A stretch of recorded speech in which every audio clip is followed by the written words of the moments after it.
Hello dear friends, आज हम thermodynamics का एक छोटा सा टॉपिक मेयर फार्मूला के बारे में पढ़ेंगे। इसको डिराइव करना सीखेंगे कि what is Mayer formula. Mayer formula एक फेमस रिलेशन है between specific heat at constant pressure and specific heat at constant volume and gas constant के बीच में।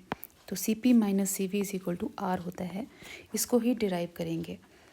तो ये रिलेशन या फॉर्मूला डिराइव करने से पहले हमें पता होना चाहिए स्पेसिफिक हीट के बारे में कि specific heat at constant pressure क्या होती है, specific heat at constant volume क्या होती है।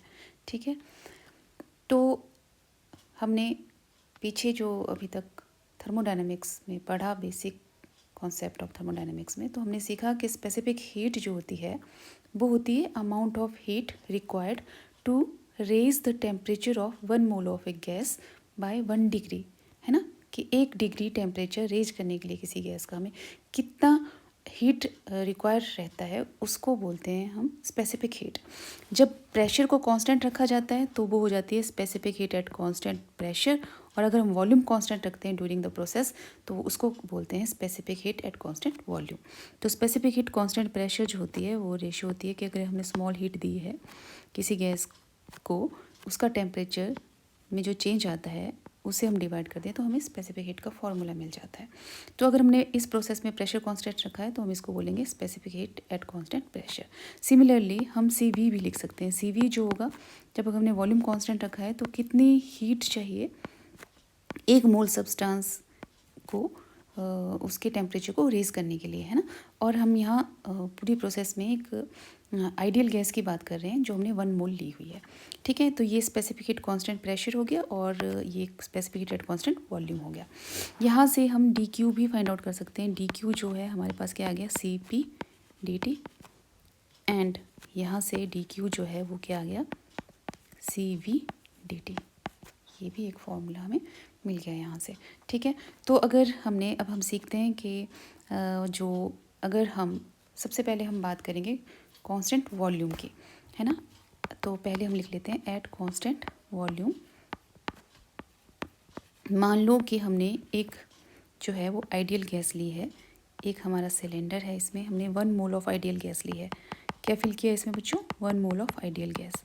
ठीक है, और इस सिलेंडर के ऊपर हमने एक पिस्टन रखा है जो कि फिक्स्ड पिस्टन है। ये पिस्टन कैसा है, फिक्स्ड पिस्टन है, तो ये मूव नहीं कर सकता। फिक्स्ड पिस्टन का रखने का मतलब ये हुआ कि वॉल्यूम क्या रह रहा है, यहाँ पे कांस्टेंट रह रहा है। अगर पिस्टन मूव नहीं करेगा तो अगर आप इस गैस को, इस आइडियल गैस को हीट करोगे तो ये जो है इसका इस दौरान जो भी हीट होगी वो इसकी इंटरनल एनर्जी चेंज करने में लग जाएगी और वॉल्यूम चेंज नहीं होगा। और इससे जो मॉडिफाई हो जाएगी, जो फर्स्ट जो हमारा थर्मोडायनेमिक्स का लॉ है वो मॉडिफाई हो जाएगा।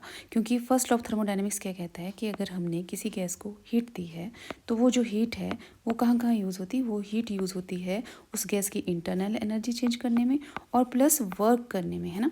क्योंकि अगर हम स्मॉल हीट की बात कर रहे हैं तो स्मॉल हीट के लिए हम DQ लिख रहे हैं तो DU प्लस TW होगा, वर्क डन भी स्मॉल होगा। और हम जानते हैं कि वी नो दैट जो स्मॉल वर्क डन रहेगा that is equal to PdV। ये भी फाइंड आउट कर चुके हैं हम। तो DQ हम क्या लिख सकते हैं, DU प्लस PdV। हम इन इक्वेशंस को नाम दे देते हैं। इसको इक्वेशन नंबर 1 बोल देते हैं, इसको इक्वेशन 2 बोल देते हैं, और ये हमारे पास इक्वेशन 3 आ गई। ठीक है, तो ये फर्स्ट जो है लॉ ऑफ थर्मोडायनेमिक्स है। जब हम यहाँ फिर आ जाते हैं कि हम बात करें कांस्टेंट वॉल्यूम की। अगर V जो है हमारे पास कांस्टेंट है, अगर हमने वॉल्यूम कांस्टेंट रखा है, और मैंने अभी बात की कि वॉल्यूम कब कांस्टेंट रखेंगे, अगर हमने पिस्टन को ही फिक्स कर दिया है ना, तो चेंज इन वॉल्यूम क्या हो जाएगा। अगर V कांस्टेंट है तो DV क्या हो जाएगा, 0। चेंज इन वॉल्यूम क्या होगा, 0 हो जाएगा। तो इक्वेशन 3 में इसको पुट करो तो हमें इक्वेशन 3 से क्या पता चल रहा है कि DQ जो है सारी की सारी हीट किस में लग गई, इंटरनल एनर्जी चेंज करने में होगी। यहाँ पे कोई वर्क नहीं हो रहा है क्योंकि DV 0 आ गया। तो इस थर्ड इक्वेशन से ये PdV वाली टर्म 0 हो गई। तो DQ DU के बराबर है, सारी के सारी हीट इंटरनल एनर्जी चेंज करने में लग गई गैस के। ठीक है, और यहाँ हम पुट कर सकते हैं क्योंकि हमने बात की है कांस्टेंट वॉल्यूम पे, तो इक्वेशन 2 को यूज़ कर सकते हैं और DQ की वैल्यू पुट कर देते हैं। फ्रॉम इक्वेशन 2 डी क्यू की जगह हम लिख सकते हैं C V D T that is equal to D U. इसको भी नाम दे देते हैं इक्वेशन नंबर 4, क्योंकि ये भी हमें यूज़ होनी है आगे। ठीक है, तो ये सारा जो कहानी थी ये थी कांस्टेंट वॉल्यूम की। अब क्योंकि हमें प्रेशर के बारे में भी बात करनी पड़ेगी, क्योंकि यहाँ पे स्पेसिफिक हीट, कांस्टेंट प्रेशर और कांस्टेंट वॉल्यूम दोनों की बात है मेयर फार्मूला में। तो अब हम कांस्टेंट प्रेशर की बात कर लेते हैं। देखो, एट कांस्टेंट प्रेशर,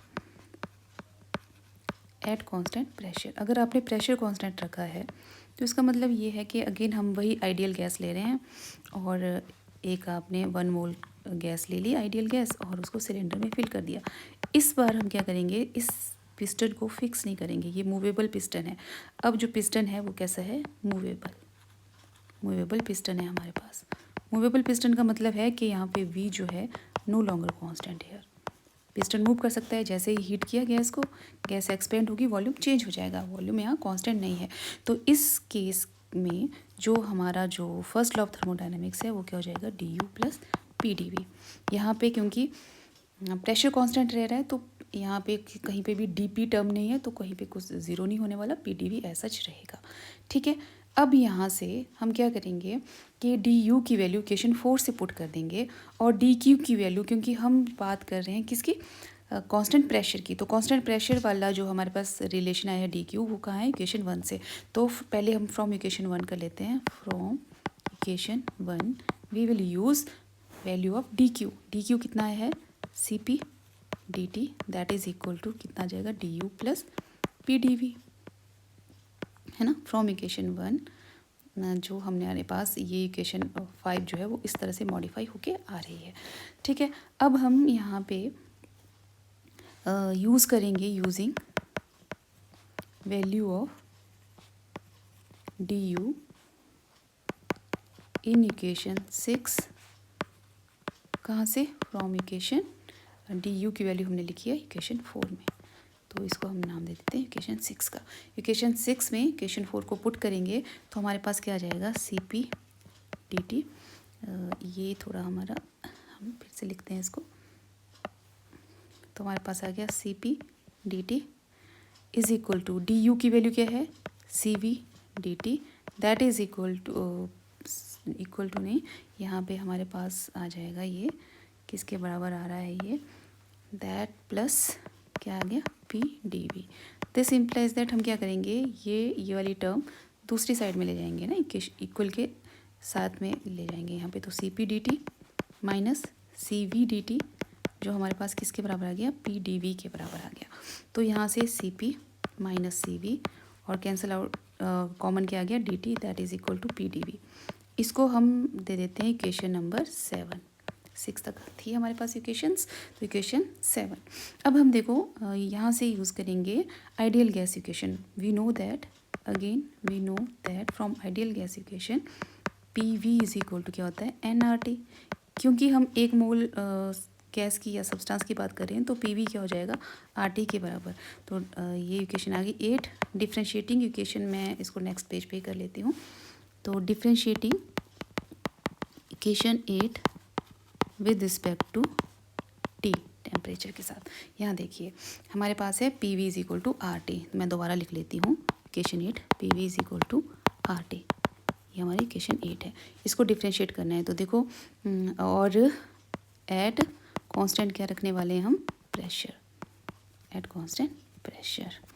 ठीक है, तो पी तो कांस्टेंट है, तो किसकी डिफ्रेंशिएशन होगी, D V upon D T that is equal to R, constant है, डी टी की डिफ्रेंशिएशन 1 आ जाएगी। तो this implies that P D V हमारे पास क्या आ गया, आर डी टी। ये इक्वेशन 9 आ गई। यूजिंग